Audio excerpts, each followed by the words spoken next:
अपना ही नाम है। माशाल्लाह जी। इस वीडियो ਦੇ ਵਿੱਚ ਜਨਾਬ ਤੁਹਾਨੂੰ ਬਹੁਤ ਖੂਬਸੂਰਤ ਅਸੀਂ ਬੱਕਰਾ ਦਿਖਾ ਰਹੇ ਹਾਂ। ਕੀ ਬਾਤ ਹੈ। ਕਿੰਨੀ ਉਮਰ ਹੈ ਜੀ? ਇਹਦੀ ਉਮਰ ਸਾਲ ਤੋਂ ਉੱਤੇ ਹੀ ਹੈ। ਇਹ ਤੁਸੀਂ ਖਰੀਦਿਆ ਜਾਂ ਵੇਚਣ ਲਿਆ? ਖਰੀਦਿਆ ਕਿੰਨਾ ਦਾ? ਇਹ 60,000 ਰੁਪਏ ਦਾ। 60,000 बहुत बड़ा प्यारा बकरा है सामने नजर आ जी माशाल्लाह बहुत मुनासिब तक सही साहब ए कजले विखाओ जी इसी वीडियो दे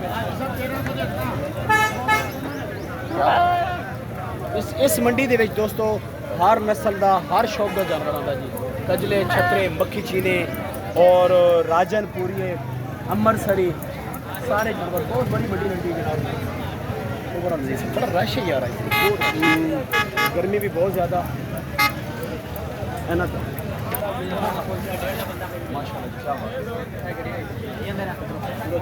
भाईजान अस्सलाम वालेकुम भाईजान क्या हाल है ठीक हो खैरियत है अच्छा की हिसाब किताब है जानवरों का ये साइड पे आ जाओ जी गर्मी बड़ी जनाब बिल्कुल तो सारे महसूस हो रही गर्मी की हिसाब किताब है पुट्ठा की लाया ने 45,000 का पुट्ठा जी 55,000 का नाल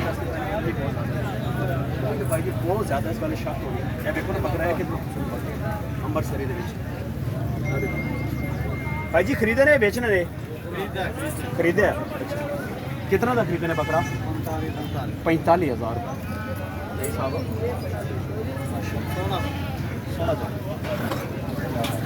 इस मंडी के जनाब तुहानू जानवर बहुत अच्छे मिलते हैं अगर तुहानू खरीदन का थोड़ा वाले तो जानवर तुहानू बहुत अच्छे और मुनासिब मिलते हैं इस वीडियो का अख्ताम कर देगी मिलते हैं नेक्स्ट खूबसूरत वीडियो ना वीडियो अच्छी लगे लाइक शेयर जरूर करना अल्लाह हाफ़िज़।